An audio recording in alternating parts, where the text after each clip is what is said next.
Hi hello ಎಲ್ಲರಿಗೂ ನಮಸ್ಕಾರ. ಎಲ್ಲರೂ ಹೇಗಿದ್ದೀರಾ? ಐ ಹೋಪ್ ಎಲ್ಲರೂ ಚೆನ್ನಾಗಿದ್ದೀರಾ ಅಂದ್ಕೊಂಡಿದ್ದೀನಿ. ನಾನು ಕೂಡ ಚೆನ್ನಾಗಿದ್ದೀನಿ. ಇವತ್ತು ಒಂದು ಸಿಂಪಲ್ ಆ್ಯಂಡ್ ನಾರ್ಮಲ್ ಡೈಲಿ ವ್ಲಾಗ್ನ ಸ್ಟಾರ್ಟ್ ಮಾಡ್ತಾಯಿದ್ದೀನಿ. ಅದನ್ನು ನಿಮ್ಮ ಜೊತೆ ಶೇರ್ ಮಾಡ್ಕೊಳ್ತಿದ್ದೀನಿ. ಇದರಲ್ಲಿ ಏನು ವಿಶೇಷ ಇಲ್ಲ, ಎಲ್ಲರ ಮನೆಯಲ್ಲೂ ಮಾಡೋದೇ, ನಾನು ಕೂಡ ಮಾಡೋದು ಅಷ್ಟೇ. ಬೆಳಗ್ಗೆ ಆದರೆ ಹೆಣ್ಮಕ್ಳಿಗೆ ಗೊತ್ತಲ್ವಾ, ಆಚೆ ಕಸ ಗುಡಿಸು, ಮನೆ ಕಸ ಗುಡಿಸು, ಒರೆಸು, ಟಿಫನ್ ಮಾಡು, ಅಡುಗೆ ಮಾಡು, ಇದೇ ಆಗುತ್ತೆ ಸಂಸಾರ ಅಂತಂದರೆ. ಇವತ್ತು ಅಲ್ಲಿ ಮಾಡ್ತಾಯಿರೋ ಕೆಲಸಕ್ಕಾಗಲಿ ನಾನು ಮಾತಾಡ್ತಾ ಇರೋ ಮಾತಿಗಾಗಲಿ ಸಂಬಂಧನೇ ಇರಲ್ಲ. ಆ ಥರ ಸುಮ್ಮನೆ ಒಂದು ಸ್ವಲ್ಪ ಕಾನ್ವರ್ಸೇಷನ್ ಮಾಡೋಣ ಅಂತ ಅನಿಸ್ತು. ಅದಕ್ಕೋಸ್ಕರ ಸ್ವಲ್ಪ ಕೆಲವೊಂದು ನಿಮ್ಮ ಜೊತೆ ಶೇರ್ ಮಾಡ್ಕೊಳ್ಳೋಣ ಅಂತ ಕೂಡ ಆಸೆ ಆಯಿತು. ಅದಕ್ಕೋಸ್ಕರ ಇವತ್ತು ಈ ವಿಡಿಯೋನ ಸ್ಟಾರ್ಟ್ ಮಾಡ್ತಿದ್ದೀನಿ. ಈ ವಿಡಿಯೋ ಇಷ್ಟ ಆದರೆ ಪ್ಲೀಸ್ ಒಂದು ಲೈಕ್ ಮಾಡಿ, ನಿಮ್ಮ ಫ್ರೆಂಡ್ಸ್ ಜೊತೆ ಕೂಡ ಶೇರ್ ಮಾಡ್ಕೊಳ್ಳಿ. ಜೀವನ ಅಂದ್ರೇ ಹೀಗಲ್ವ ಫ್ರೆಂಡ್ಸ್, ಒಂದೇ ಸಮ ನಡ್ಕೊಂಡು ಹೋಗ್ತಿದ್ರೆ ಆ ಜೀವನದಲ್ಲೂ ಕೂಡ ಯಾವುದೇ ಥರ ತೃಪ್ತಿ ಅನಿಸೋದಿಲ್ಲ. ಜೀವನ ಅಂದಮೇಲೆ ಕಷ್ಟ, ಸುಖ, ಪ್ರೀತಿ, ಕೋಪ ಎಲ್ಲನೂ ಇರಬೇಕು. ಆವಾಗಲೇ ಆ ಜೀವನಕ್ಕೊಂದು ಅರ್ಥ ಅಂತ ನನಗನ್ಸುತ್ತೆ. ನಮ್ಮ ಜೀವನದಲ್ಲಿ ಏನೇ ಕಷ್ಟ ಏನೂ ಇಲ್ದಿರ ಇದ್ದರೆ ಆ ಜೀವನನ ಮತ್ತೆ ನಾವು ಒಂದಿನ ಹಿಂದಕ್ಕೆ ತಿರುಗಿ ನೋಡಿದಾಗ ಬರೀ ಪ್ಲೇನ್ ಅಂತ ಅನಿಸುತ್ತೆ. ಮತ್ತು ಅದನ್ನು ಏನಂತ ನಾವು ಯೋಚನೆ ಮಾಡೋದೇ ಆಗಲಿ, ನಾವು ಅದನ್ನು ನೆನಪಿಸ್ಕೊಳ್ಳೋದಕ್ಕೂ ಅಷ್ಟೇ ಏನು ಕೂಡ ಉಳಿದೇ ಇರೋದಿಲ್ಲ. ಅದಕ್ಕೆ ಜೀವನದಲ್ಲಿ ಕಷ್ಟ ಬಂದಾಗ ಯಾವತ್ತೂ ಅಷ್ಟೇ ಫ್ರೆಂಡ್ಸ್ ಹೋಗಬಾರ್ದು. ಇವತ್ತಲ್ಲ ನಾಳೆ ನಮ್ಮ ಜೀವನದಲ್ಲೂ ಕೂಡ ಸುಖ ಬಂದೇ ಬರುತ್ತೆ. ಬರೀ ಕಷ್ಟನೇ ಯಾವತ್ತೂ ದೇವರು ಯಾರಿಗೂ ಕೊಡೋದಿಲ್ಲ. ಕಷ್ಟ ಕೊಟ್ಟ ಮೇಲೆ ಸುಖ ಕೂಡ ಕೊಡ್ತಾನೆ. ಸುಖ ಇದ್ಮೇಲೆ ಕಷ್ಟ ಕೂಡ ಬರುತ್ತೆ. ಸುಖನ ಹೇಗೆ ಸ್ವೀಕರಿಸ್ತೀವೋ, ಸಂತೋಷನ ಹೇಗೆ ಸ್ವೀಕರಿಸ್ತೀವೋ, ಅದೇ ಥರ ದುಃಖನೂ ಅಷ್ಟೇ ನಾವು ಸ್ವೀಕರಿಸ್ಬೇಕು. ಕಷ್ಟನೂ ಅಷ್ಟೇ ನಾವು ಸ್ವೀಕರಿಸ್ಬೇಕು. ಆವಾಗ ಅದು ನಮಗೆ ಕಷ್ಟ ಅನಿಸೋದೇ ಇಲ್ಲ. ಒಂದಲ್ಲ ಒಂದಿನ ನಾವು ಆ ಕಷ್ಟನ ಜಯಿಸಿ ಬರ್ತೀವಲ್ಲ, ಆಗ ಹಿಂದೆ ತಿರುಗಿ ನೋಡಿದ್ರೆ ನಮ್ಮ ಬಗ್ಗೆ ನಮಗೆ ಒಂದು ಪ್ರೌಡ್ ಮೂಮೆಂಟ್ ಇರುತ್ತೆ.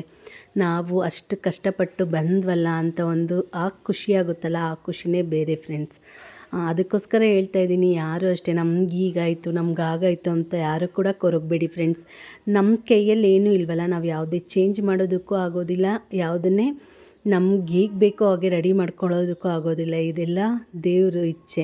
ದೇವರೇ ಹೇಳಿರೋ ಹಾಗೆ ಈ ಸಮಯ ಕಳೆದು ಹೋಗುವುದು. ಅದನ್ನೆಲ್ಲರೂ ನೆನ್ಪಿಟ್ಕೊಳ್ಳಿ ಫ್ರೆಂಡ್ಸ್. ಈ ಸಮಯ ಎಷ್ಟೇ ದುಃಖ ಇರಲಿ, ಏನೇ ಇರಲಿ, ನಾಳೆ ಈ ದುಃಖ ಯಾವತ್ತೂ ನಮಗೆ ಕ್ಯಾರಿ ಓವರ್ ಆಗೋದೇ ಇಲ್ಲ ಫ್ರೆಂಡ್ಸ್. ಅದು ಒಂದಲ್ಲ ಒಂದಿನ ಮಾಚುತ್ತೆ ಅಂತ ನಾನು ಹೇಳೋದಕ್ಕೆ ಪಡ್ತೀನಿ ಫ್ರೆಂಡ್ಸ್. ಇದರಲ್ಲಿ ಏನಾದರೂ ತಪ್ಪಿದರೆ ದಯವಿಟ್ಟು ಕ್ಷಮಿಸಿ. ನನಗೆ ತಿಳಿದಿರೋದನ್ನು ನಾನು ಹೇಳ್ತಿದ್ದೀನಿ ಅಷ್ಟೇ. ಸಮುದ್ರನ ನಮ್ಮ ಲೈಫ್ಗೆ ನಿಜ ಹೋಲಿಸ್ಕೊಳ್ಬೋದು ಫ್ರೆಂಡ್ಸ್. ಹೇಗೆ ಅಂತ ಹೇಳ್ತೀರಾ, ಸಮುದ್ರದಲ್ಲಿ ನಾವು ಬದುಕಿದ್ರೆ ಹೋರಾಡಿ ಆಚೆ ಬರೋದಕ್ಕೆ ಅಂತ ಎಷ್ಟು ಕಷ್ಟಪಡ್ತಿರ್ತೀವಿ. ಅಕಸ್ಮಾತ್ ಸಮುದ್ರ ಸೆಂಟ್ರಲ್ಲಿ ನಾವು ಸಿಕ್ಕಾಕೊಂಡ್ರೆ, ನಾನು ಹೇಳ್ತಿರೋದು ಇದು ಒಂದು ಹೋಲಿಕೆ ಅಷ್ಟೆ. ಆವಾಗ ನಾವು ಸತ್ತೋದ್ವಿ ಅಂದ್ಕೊಂಡ್ರೆ ನಾವು ಕಷ್ಟಪಡೋದೇ ಬೇಡ ಫ್ರೆಂಡ್ಸ್. ಸಮುದ್ರನೇ ತಂದು ನಮ್ಮನ್ನು ಆಚೆ ಹಾಕುತ್ತೆ. ಸಮುದ್ರದೊಳಗಡೆ ಯಾವುದು ಕೂಡ ಇಲ್ಲ. ನಾವು ಬದುಕಿರೋವಾಗ ಎಷ್ಟು ಕಷ್ಟಪಡ್ತೀವಿ, ನಾವು ದಡ ಸೇರಬೇಕು, ನಾವು ಆಚೆ ಬರಲೇಬೇಕು ಅಂತ. ಅದೇ ಥರ ಫ್ರೆಂಡ್ಸ್ ಜೀವನದಲ್ಲೂ ಕೂಡ ನಾವು ಯಾವಾಗ್ಲೂ ಕಷ್ಟಪಡ್ತಾನೇ ಇರಬೇಕು ಫ್ರೆಂಡ್ಸ್. ಒಂದಲ್ಲ ಒಂದಿನ ಅಂತಂದರೆ ಸುಖ ನಮ್ಮ ಲೈಫಲ್ಲಿ ಸಿಗೋದೇ ಇಲ್ಲ ಫ್ರೆಂಡ್ಸ್. ಅದೊಂದು ಮರೀಚಿಕೆ ಇದ್ದಂಗೆ. ಇವತ್ತು ಸುಖ ಸಿಗ್ಬೋದು, ನಾಳೆ ಸುಖ ಸಿಗ್ಬೋದು, ನಾಳಿದ್ದು ಸುಖ ಸಿಗ್ಬೋದು ಅಂತ ಅಂದ್ಕೊತೀವಿ ಅಷ್ಟೇ. ಬಟ್ ಲೈಫ್ ಅಂದರೆ ಇಷ್ಟೇ ಫ್ರೆಂಡ್ಸ್. ಮುಂದೆ ಏನಾಗುತ್ತೆ ಏನು ಅನ್ನೋದು ವೆಯ್ಟ್ ಮಾಡ್ಕೊಂಡು ಇರೋಷ್ಟು ದಿನ ಜೀವನ ಸಾಗಿಸ್ಕೊಂಡು ಹೋಗ್ತಾ ಇರಬೇಕು ಫ್ರೆಂಡ್ಸ್. ಇಷ್ಟು ಹೇಳ್ತಾ ಇದ್ದೀನಿ ಫ್ರೆಂಡ್ಸ್. ಈ ಥರ ಯಾರಿಗೆಲ್ಲ ಅನಿಸಿದೆ ಅಂತ ಕಾಮೆಂಟ್ ಮಾಡಿ ತಿಳಿಸಿ. ಮತ್ತು ನಾಳೆ ಸಂಕಷ್ಟಹರ ಚತುರ್ಥಿ ಆಗಿರೋದ್ರಿಂದ ದೇವ್ರ ಪಾತ್ರೆ ಎಲ್ಲ ತೊಳ್ಕೊಳ್ಳೋಣ ಅಂತ ಅಂದ್ಬಿಟ್ಟು ಎಲ್ಲ ಎತ್ತಿಟ್ಟಿದ್ದೀನಿ. ಅಷ್ಟರಲ್ಲಿ ನಾನು ಮೀಶೋದಲ್ಲಿ ಒಂದು ಆಯಿಲ್ದು ಕ್ಯಾನು ಬುಕ್ ಮಾಡಿದ್ದೆ. ಅದನ್ನು ನಿಮ್ಮ ಜೊತೆ ಕೂಡ ಶೇರ್ ಮಾಡ್ಕೊಳ್ಳೋಣ ಅಂತ ಅನಿಸ್ತು ಫ್ರೆಂಡ್ಸ್.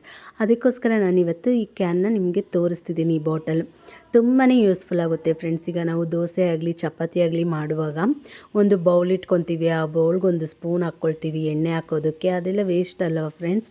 ಈ ಥರ ಒಂದು ಬಾಟಲ್ ತೊಗೊಂಡ್ರೆ ಇದು ತುಂಬ ಕಾಸ್ಟ್ಲಿ ಕೂಡ ಅಲ್ಲ ಫ್ರೆಂಡ್ಸ್. ಮೀಶೋದಲ್ಲಿ ನಾನು ತೊಗೊಂಡಿರೋದು 180ಗೇನೋ ತೊಗೊಂಡೆ.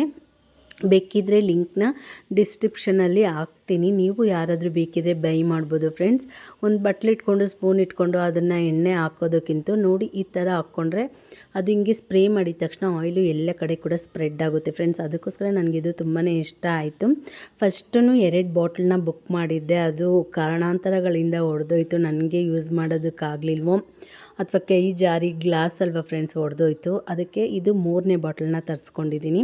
ನನಗೆ ನಿಜ ತುಂಬಾ ಇಷ್ಟ ಆಯಿತು. ಅದಕ್ಕೆ ನಿಮಗೂ ಕೂಡ ಯೂಸ್ ಆಗುತ್ತಲ್ವಾ ಅಂತಂದ್ಬಿಟ್ಟು ನಾನು ಇದನ್ನು ನಿಮ್ಮ ಜೊತೆ ಶೇರ್ ಮಾಡ್ಕೊಳ್ತಿದ್ದೀನಿ. ಅಮೆಝಾನಲ್ಲಿ ಕೂಡ ಇದೆ ಫ್ರೆಂಡ್ಸ್. ಅಮೆಝಾನಲ್ಲಿ ತುಂಬಾ ಕಾಸ್ಟ್ಲಿ.